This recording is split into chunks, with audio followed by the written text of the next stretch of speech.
Captain Dae-ho Kim stood on the bridge of his ship, looking out at the stars through the large window. His ship was called the Harvest Moon, and it was one of the best research ships that humans had ever built.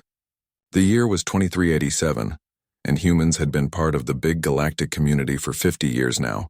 But today something was very wrong in the galaxy. The communication screen in front of him showed urgent messages coming from all over space. Planet after planet was sending out calls for help. Their crops were dying. Their food was gone. People were starving. The messages all talked about the same terrible thing, something called the Gray Death. Dae-ho had never heard of anything like it before. This Gray Death was not like any disease anyone knew. It ate plants, trees, grass, and anything that grew from the ground. Wherever it went, green worlds turned gray and empty. Nothing could grow there anymore. Dr. Mi-young Park walked onto the bridge. She was the best plant scientist on the ship. Her face looked worried as she carried a data pad full of information. "Captain," she said, "I have been reading all the reports. This Gray Death has hit 47 worlds so far. It spreads very fast and nothing can stop it." Dae-ho turned to look at her. "How bad is it, Doctor?" Mi-young checked her data pad. "Very bad. The gentle ones on Kepler 442b are completely out of food. They eat 40 kilograms of plants every day, but now they have nothing. The warrior clans on Rigel are fighting each other for the last bits of grain. The crystal people called Vorthak say their mineral farms are dead too." The captain felt a cold feeling in his stomach. "How many people are we talking about?" 847 billion beings across 200 worlds, Mi-young said quietly. "And the number goes up every day." Dae-ho sat down in his captain's chair. The numbers were too big to understand. How could so many people be starving at once? In all of human history, they had never seen anything like this. The communication system made a loud beeping sound. A new message was coming in. The screen showed the face of Ambassador Taemin Lee, the human representative to the Galactic Council. He looked tired and stressed. "Captain Kim," Taemin said, "I need you to come to the emergency council meeting right away. Every species in the galaxy is gathering to talk about this crisis. We need our best scientists there." "We will come immediately," Dae-ho replied. He turned to his crew. "Set course for the council station. Maximum speed." The Harvest Moon jumped into faster-than-light travel. As they flew through space, Dae-ho thought about what they might find at the council meeting. The Galactic Council was made up of hundreds of different alien species. Some were very old and wise. Others were strong warriors. Some were so advanced that humans could barely understand their technology. 3 hours later, they arrived at the huge council station. It was a massive structure floating in space, big enough to hold ships from every species in the galaxy. As they flew closer, Dae-ho could see thousands of ships already there. Everyone was coming to this meeting. The station's docking bay was full of activity. Ships of all shapes and sizes were landing. Some looked like giant crystals. Others were made of pure energy. There were ships that looked like living creatures and ships that seemed to be made of liquid metal. Dae-ho had never seen so many different types of beings in one place. Inside the main council chamber, the atmosphere was heavy with fear and desperation. The room was enormous, with seats for thousands of representatives. At the center stood a holographic display showing the galaxy. Red dots marked all the worlds where the Gray Death had struck. There were so many red dots that parts of the galaxy looked like they were bleeding. Ambassador Taemin met them at the entrance. "The situation is worse than we thought," he whispered to Dae-ho and Mi-young.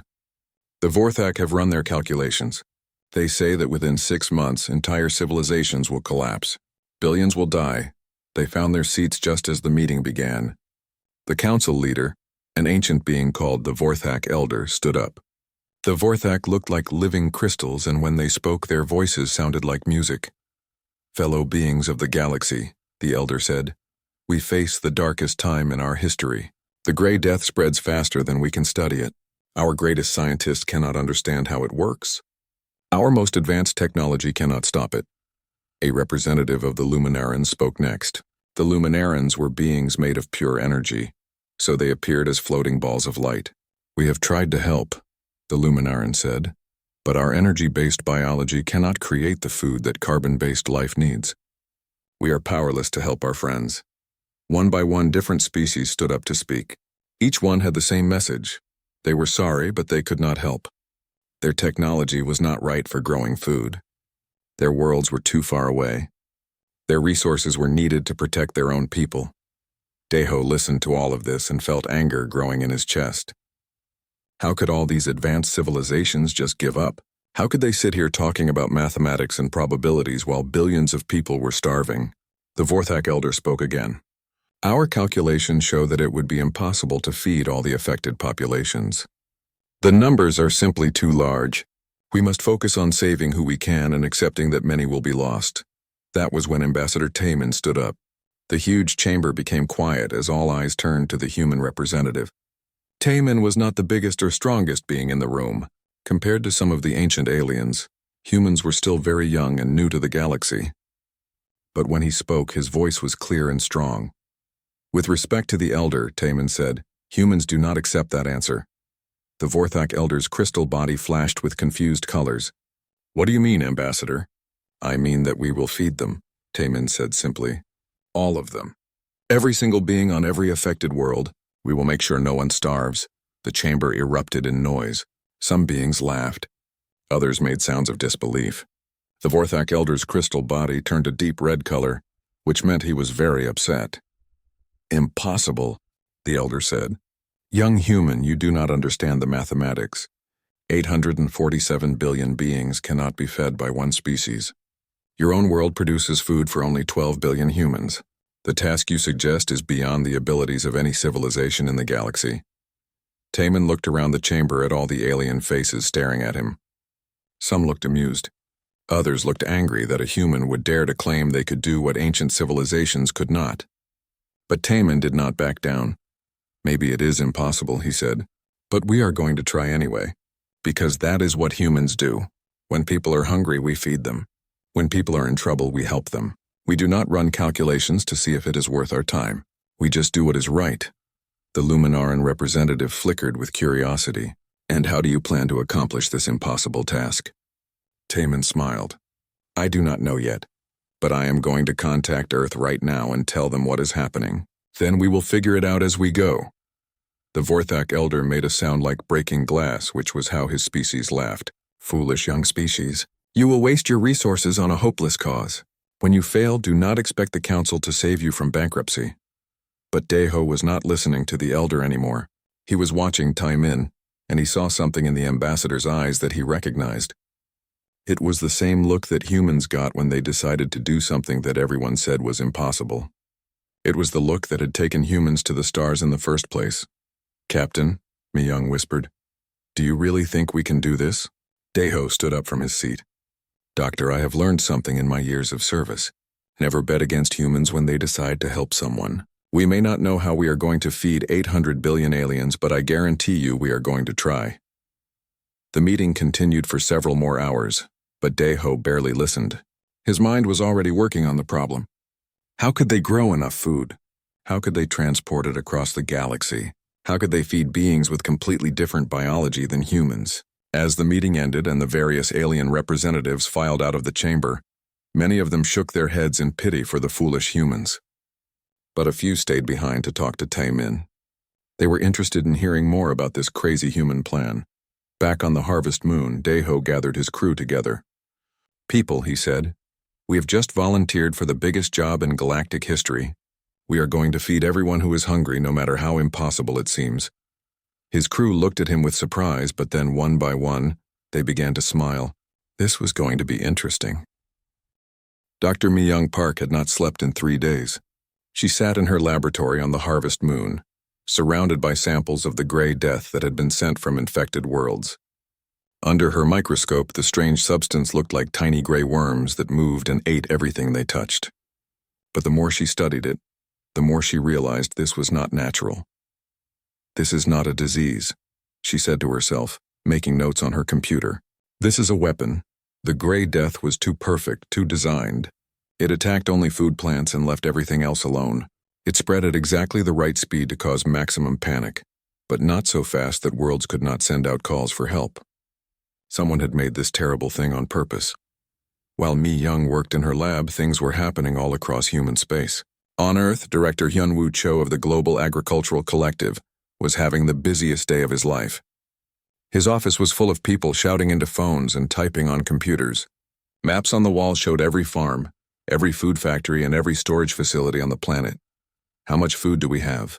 Hyunwoo asked his assistant. Enough to feed 12 billion humans for 2 years, the assistant replied. But sir, we need to feed 800 billion aliens. The mathematics just do not work. Hyunwoo looked at the numbers on his screen. The assistant was right. Earth simply did not produce enough food.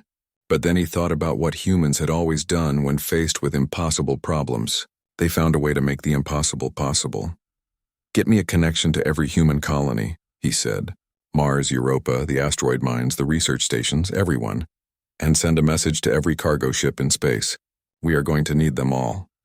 On Mars, engineer Sujin Kang received the message while she was checking the atmospheric processors in the main dome city. Mars had been growing food in underground farms for 50 years, but they had never tried to produce more than they needed for their own people. Sujin looked at the request from Earth and felt her heart race. They wanted Mars to convert every available space into food production. They wanted the cargo ships to be turned into flying farms. They wanted the impossible. Well, she said to her team, looks like we are going to find out what humans can really do when we try our hardest. Back on Earth, agricultural specialist Boram Yoon was working on a different problem. Even if humans could grow enough food, how could they feed aliens? Different species needed different things to eat. Some aliens ate only plants. Others ate only meat. Some needed specific minerals or chemicals that did not exist in Earth food. Boram had spent years studying alien biology, and she had samples of digestive systems from dozens of different species. She began running tests, trying to see if Earth food could work for alien stomachs. What she found surprised her. Director Cho, she called on her communication device. I think I have good news. I could use some good news. Hyunwoo replied from his busy office. Most alien species can actually digest Earth food, Boram said, looking at her test results. Their stomachs work differently than ours, but the basic proteins and carbohydrates are the same. We do not need to grow alien food. We need to prepare Earth food in ways that aliens can eat. This was the breakthrough that everyone needed. Instead of trying to learn how to grow thousands of different alien crops, humans could focus on what they already knew how to do. They could grow Earth food and change it to work for alien biology. Fleet Admiral Jun Seo-nam received the reports from all across human space. The numbers were starting to look better, but they were still not good enough. Earth could double its food production. Mars could triple theirs. The asteroid mines could convert their mineral processors into food factories, but it still was not enough. That was when the message came in from Proxima Centauri. The research station there was the farthest human outpost, a small base with only a few hundred people. But their commander had an idea. Admiral, the commander said over the long-distance communication, we have been working on experimental protein synthesis for years. We can turn basic chemicals into food proteins. If you send us the raw materials, we can make food for millions of people. Junseo felt hope growing in his chest. How much food can you make? With the right materials and enough power, we could feed 1 billion beings a day. More messages came in from other human outposts. The mining station at Ceres could convert its ice processors into food production. The research base at Titan could use its chemical labs to make nutritional supplements. The trading post at Alpha Centauri could coordinate supply runs to the affected alien worlds. For the first time since the crisis began, Junseo started to believe that maybe, just maybe, they could actually do this. Meanwhile, the rest of the galaxy watched in confusion. On the crystalline world of Vorthak Prime, the Elder was studying reports of human activity. His mathematical mind could not understand what he was seeing. They are mobilizing their entire civilization, he said to his advisors. Every human facility, every human ship, every human resource is being converted for food production. This is madness. Perhaps they do not understand the true scope of the problem, suggested one advisor. No, the Elder said, his crystal body flickering with uncertain colors. They understand perfectly. They know the mathematics as well as we do. They simply choose to ignore them. On the energy world of Luminara, the beings of pure light were having similar discussions. The Luminarans had not needed physical food for millions of years, so they found it difficult to understand why anyone would go to such extreme efforts just to feed others. The humans are sacrificing their own economic stability, observed one Luminaran. They are converting facilities that produce goods for their own people. If they fail, their entire civilization could collapse. Yes, agreed another. And yet they continue. Their behavior defies logical analysis. Back in space, Captain Deho was coordinating the first wave of human aid ships. 50 massive cargo vessels had been loaded with basic food supplies from Earth. They were not elegant ships or fast ships, but they could carry enormous amounts of cargo. Dr. Mi Young had finished her analysis of the Gray Death. She came to the bridge with her report, and her face was grim. "Captain," she said, "I know what this thing is. The Gray Death is not just a weapon. It is a test." Deho turned to look at her. "What kind of test?" "The Gray Death was created by an ancient species. I found traces of their technology in the samples. They designed it to see how civilizations would react to a food crisis. Would they work together or fight each other? Would they share resources or hoard them for themselves? And what were they testing for?" Mi Young looked out at the stars. "I think they were deciding who deserves to survive. The species that pass the test get to keep living. The species that fail—" She did not finish the sentence. Deho felt a chill run down his spine. "Are they still out there? These ancient beings?" "I do not know," Mi Young said. "But if they are probably watching us right now." The thought that some ancient species was testing the entire galaxy was frightening, but it also made Deho more determined than ever. If someone was watching to see how civilizations behaved in a crisis, then humanity was going to show them something special. The first human aid convoy was approaching the Rigel system, where the proud warrior clans were facing starvation. These aliens had never accepted help from anyone. They believed that asking for aid was a sign of weakness, but their pride was not going to keep them alive much longer. "Captain," the communication officer said, "we are receiving a transmission from Rigel Command." The screen showed a fierce-looking alien warrior with scarred skin and angry eyes. "Human ships," the warrior growled. "We did not ask for your help. We do not need your charity." Deho stood up and faced the screen. "With respect, Commander, your people are starving. We have food. That is all that matters. We are warriors," the alien shouted. "We do not take handouts from soft species like humans." "Then do not think of it as charity," Deho said calmly. "Think of it as one warrior helping another. In battle, warriors share supplies and cover each other's backs. This is no different." The alien warrior was quiet for a moment. Finally, he spoke again, his voice softer. "You would really travel across the galaxy just to feed us?" "We would travel across 1,000 galaxies if we had to." For the first time since the crisis began, Deho saw something other than despair in an alien's eyes. He saw hope. The convoy continued toward Rigel, followed by dozens more human ships heading to other worlds. Behind them, hundreds more ships were being loaded and prepared on Earth. The largest humanitarian mission in galactic history was just beginning. In her laboratory, Mi Young continued studying the Gray Death, looking for a way to stop it or cure it. But she could not shake the feeling that they were being watched. Somewhere in the darkness between the stars, ancient eyes were observing this test. The question was, would humanity pass? The first human ships arrived at Kepler 442b, just as the morning sun rose over the dying world. Captain Deho looked down at the planet through the harvest moon's window and felt his heart break. What had once been a green and beautiful world was now gray and empty. The gentle ones who lived there had built their entire civilization around growing things, but now there was nothing left to grow. Dr. Mi Young stood beside him, reading reports on her datapad. 12 billion gentle ones live on this planet, she said quietly. Each one needs 40 kilograms of plant food every day. That means we need to provide 480 billion kilograms of food daily, just for this one world. That is a lot of food, Deho said. It is more food than most planets produce in a year, Mi Young replied. And this is just one of 200 affected worlds. Field Coordinator Yoonji Choi was already on the planet's surface, working with the local Gentle One leaders to set up distribution centers. The Gentle Ones were tall, thin beings with green skin and large, sad eyes. They moved slowly and spoke in whispers because they were so weak from hunger. "We are grateful for your help," said Elder Mosswalker, the leader of the largest Gentle One city. "But we do not understand. Why would beings from so far away come to help us? What do you gain from this?" Yoonji had heard this question many times already. "We gain the knowledge that you are not hungry anymore," she said simply. "That is enough for us." The elder's large eyes filled with tears. We have never met beings like you before. Setting up the food distribution was like trying to solve a giant puzzle. The human cargo ships could land in only a few places on the planet because they were so big. From there, smaller ships had to carry the food to cities all over the world. The gentle ones were too weak to help much with the heavy lifting, so the humans had to do most of the work themselves. But the real challenge was making Earth food that the gentle ones could eat. Chef Dong-hyuk Shin had never cooked for aliens before, but he was determined to learn.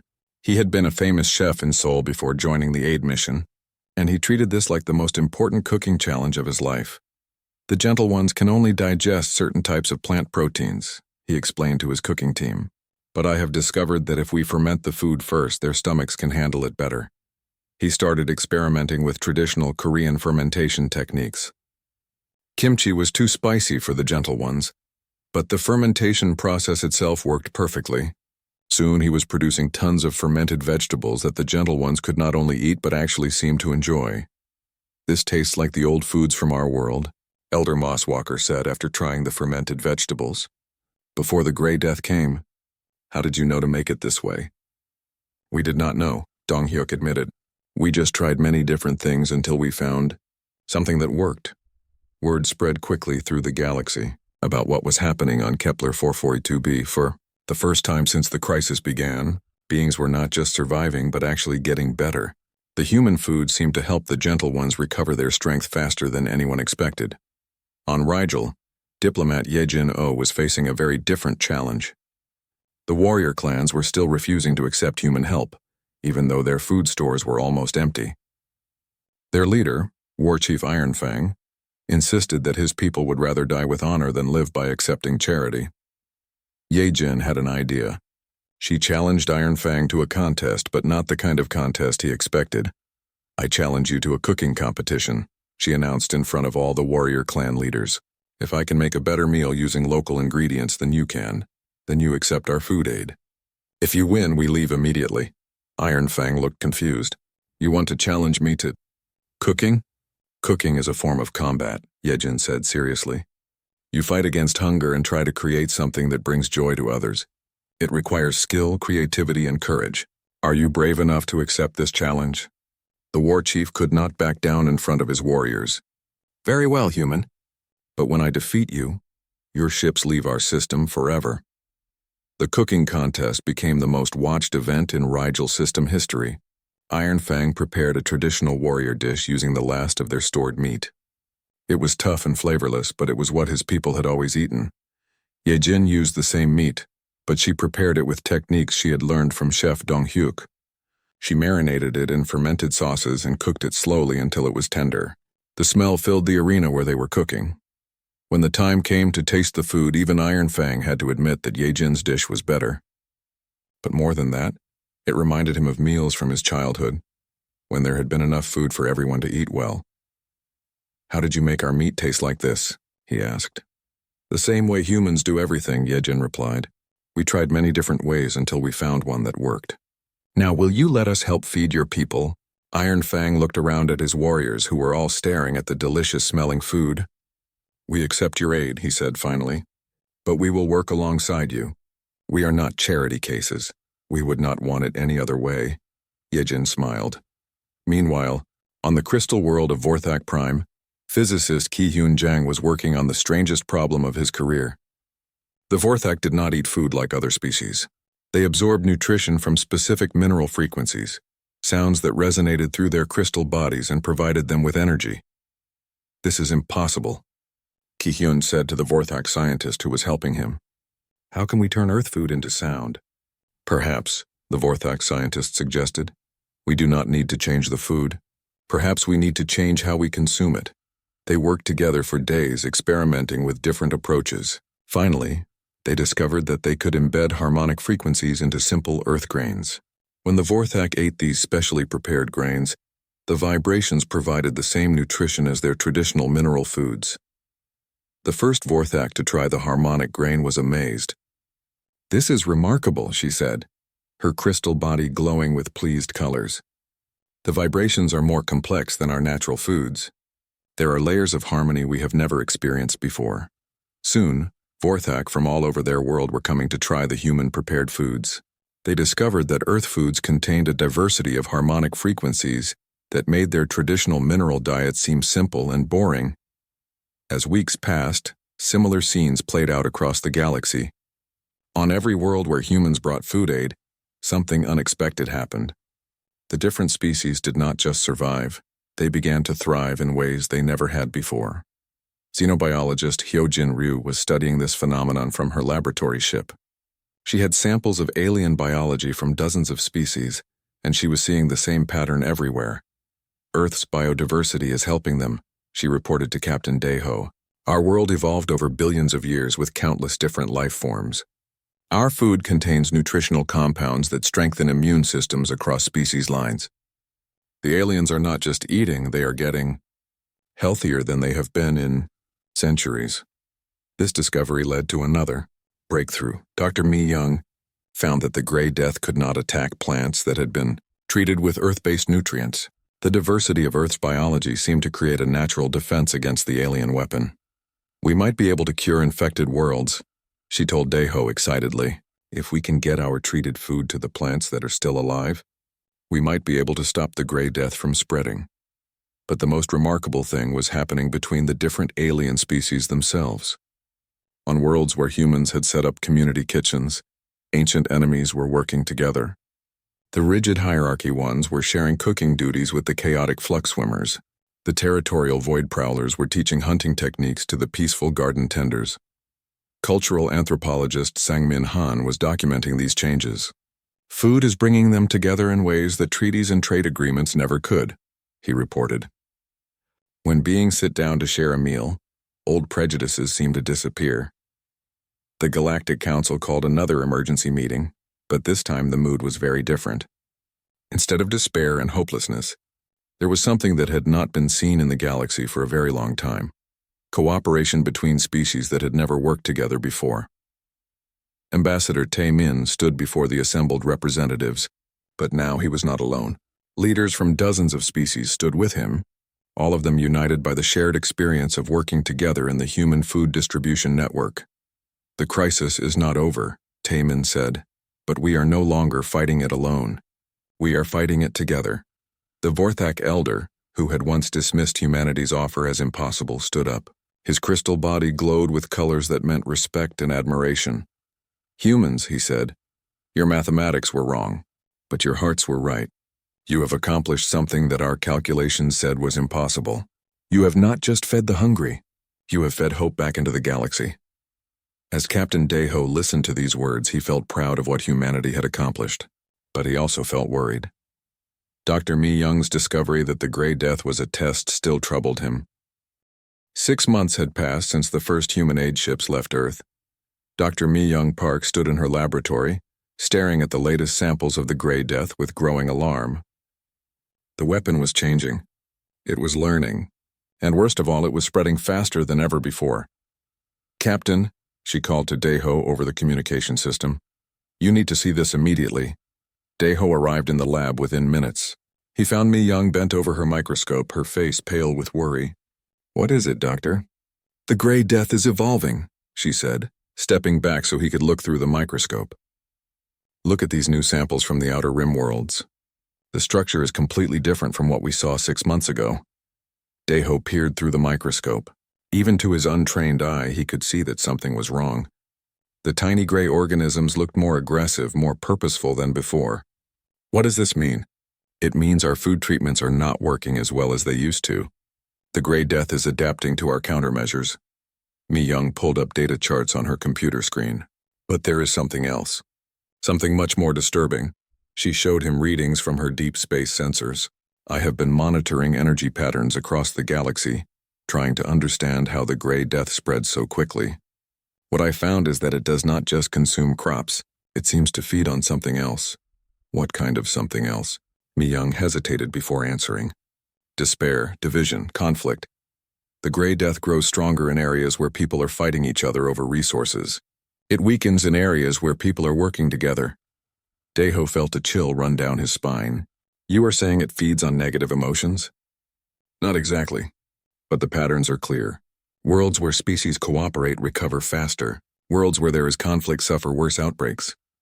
Mi Young looked out at the stars through the lab window. Captain, I think the Grey Death is not just testing how we respond to crisis.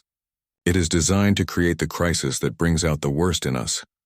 Across the galaxy, Captain Deho was receiving reports that supported Mi Young's theory.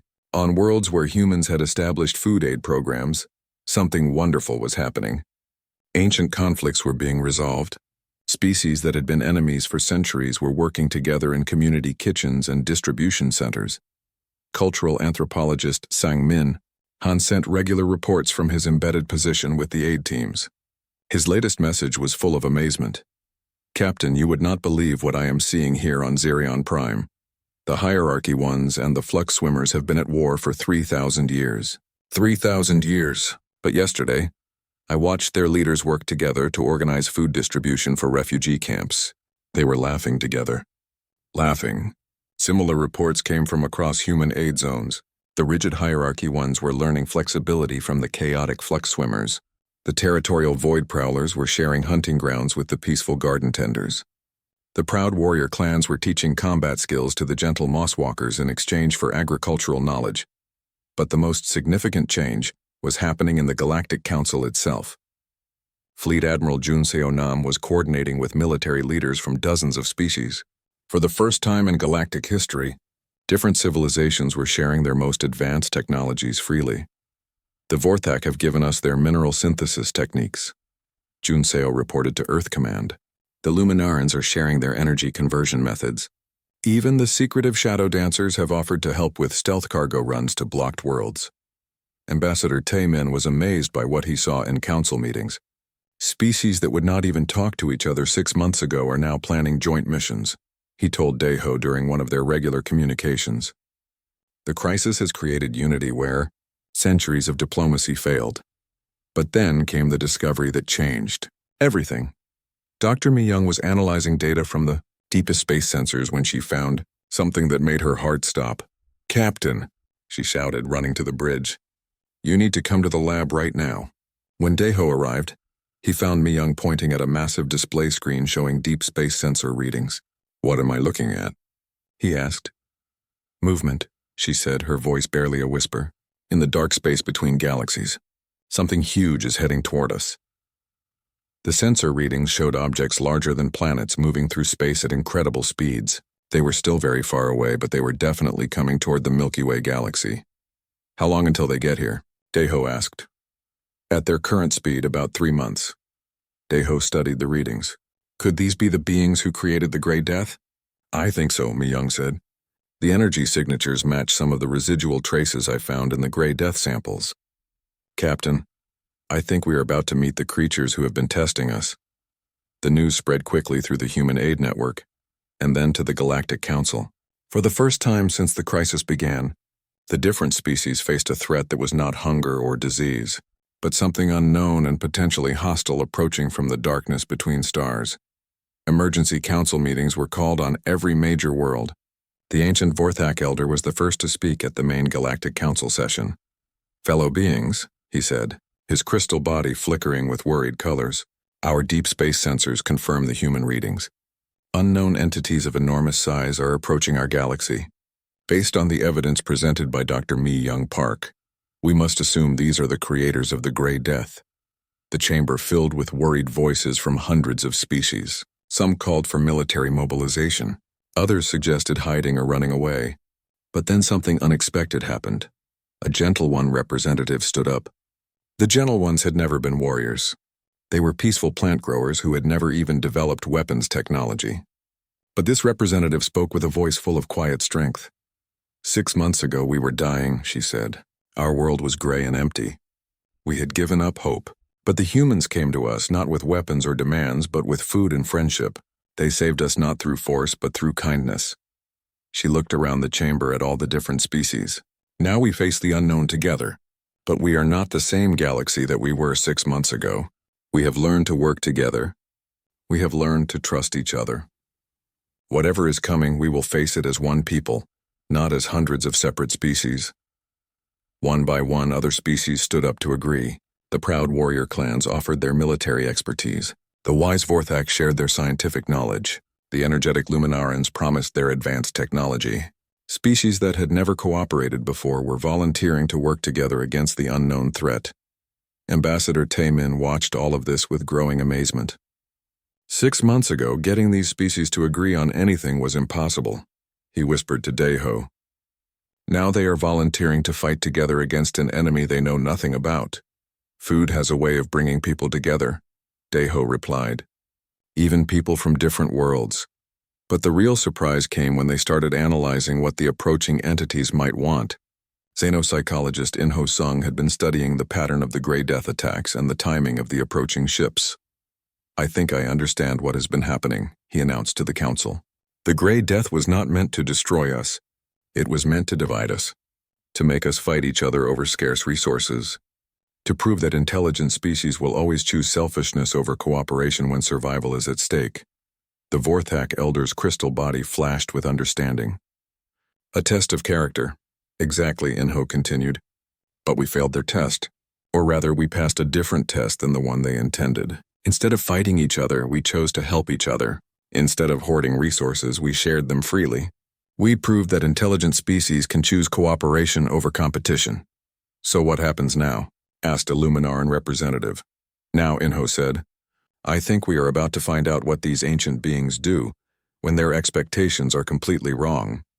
As the council session ended, Captain Daeho returned to the Harvest Moon with a heavy heart. The approaching entities were still months away, but he could feel that everything was about to change. The galaxy had united through shared meals and mutual aid, but would that unity survive contact with the beings who had tried to tear them apart? Dr. Mi-young met him on the bridge with her latest analysis.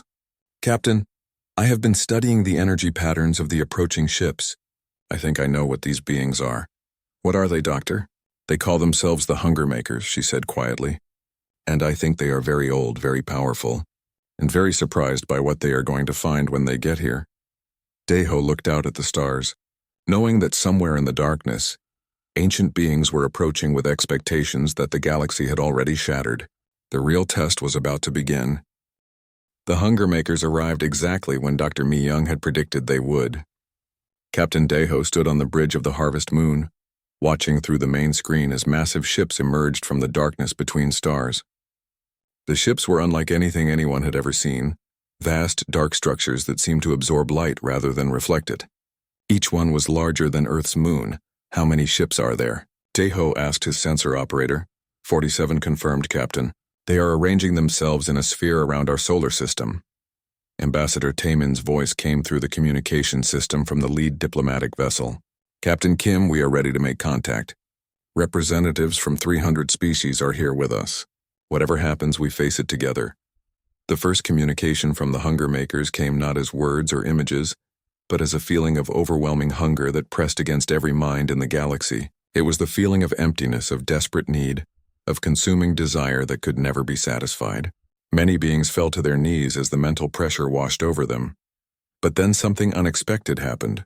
From all across the galaxy, another feeling began to push back against the hunger. It was the feeling of fullness, of satisfaction, of community and sharing. It came from every world where humans had established food distribution centers. From every community kitchen where different species worked together. From every shared meal that had created friendship between former enemies. The Hunger Maker ships seemed to hesitate, as if surprised by this resistance to their mental pressure. A voice finally spoke, deep and ancient and filled with contempt. Weak civilizations of this galaxy, we are the Hunger Makers. We have returned to claim what we ceded among you. Your failure has prepared you for consumption. Captain Daeho felt anger rise in his chest. These beings had caused the suffering of billions, had tried to starve entire civilizations, and now they spoke as if they owned the galaxy. Ambassador Taemin responded calmly. We are the Galactic Unity Council, representing free species who have chosen cooperation over conquest. We do not recognize your claim to our worlds or our lives. Laughter echoed through space, cold and mocking. You speak of unity, but we know what you truly are. We have watched civilizations for millions of years. When faced with scarcity, all species reveal their true nature. They fight, they steal, they destroy each other for resources. This is the fundamental law of existence. Then you have not been watching very closely, Taemin replied, because that is not what happened here. The largest of the Hunger Maker ships moved closer to the diplomatic vessel. As it approached, its true form became visible. It was not really a ship at all, but a living creature of impossible size with skin like darkness and eyes like dying stars. When it spoke, its voice carried the weight of eons. I am the Void Maw, first among the Hunger Makers. We created the Grey Death to test this galaxy. We expected to return to find scattered, weakened civilizations fighting over the last scraps of food. Instead, we find... The ancient being paused as if struggling to understand what it was seeing. What have you done here? Dr. Mi-young stepped forward in the diplomatic vessel. We fed each other, she said simply. When people were hungry, we gave them food. When they were afraid, we gave them comfort. When they were alone, we gave them community. Impossible, the Void Maw hissed. No species shares resources with genetic competitors. No civilization sacrifices its own welfare for strangers. This defies all natural law.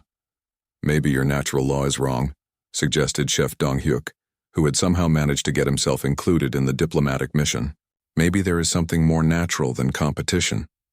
To everyone's amazement, Dong-hyuk began unpacking cooking equipment in the middle of the diplomatic vessel's main chamber. Have you ever tried Korean barbecue? He asked the ancient being whose presence filled space around them. The Void Maw's massive form recoiled in confusion. What are you doing? I am cooking, Dong-hyuk said, as if this was the most obvious thing in the world. In human culture, when we meet someone new, we offer them food. It is how we show friendship and respect. We do not consume physical matter, the Void Maw said, but there was uncertainty in its ancient voice. That is okay, Dong-hyuk smiled. I have been learning to cook for energy beings too. The Luminarans taught me how to embed nutritional frequencies in simple foods. Would you like to try? The other Hunger Makers began to gather around the diplomatic vessel, drawn by curiosity about this strange interaction. These ancient beings had spent millions of years consuming civilizations, but they had never encountered anyone who offered to feed them. You seek to poison us with your strange substances, the Void Maw accused. No, said Ambassador Taemin. We seek to understand you. In our experience, beings who are always hungry are usually beings who have never been truly fed. Perhaps you have spent so long consuming others that you have forgotten what it feels like to be nourished. Xenopsychologist In-ho Sung had been studying the Hunger Makers since they arrived. They are not evil, he whispered to Captain Daeho. They are traumatized. Something happened to them long ago that made them believe that existence is nothing but endless hunger and competition. What makes you think that? Daeho whispered back. Look at them, In-ho said. They are powerful beyond imagination, but they choose to live in darkness between galaxies. They test other civilizations but never try to build anything themselves. They consume but never create. These are the behaviors of beings who have experienced profound loss and never learned to heal from it. Captain Daeho made a decision that surprised everyone, including himself. He opened a communication channel to all the Hunger Maker ships. Void Maw, he said, we know you tested us with the Grey Death. We know you expected us to fail by fighting each other. But since we did not fail in the way you expected, how about we try a different kind of test? What manner of test? The ancient being asked suspiciously. Let us try to feed you, Daeho said. Not just food for your bodies, but food for whatever part of you has been hungry for so long that you forgot there was any other way to exist. If we fail, you can consume our galaxy as you originally planned. But if you succeed, then maybe you can finally stop being hungry.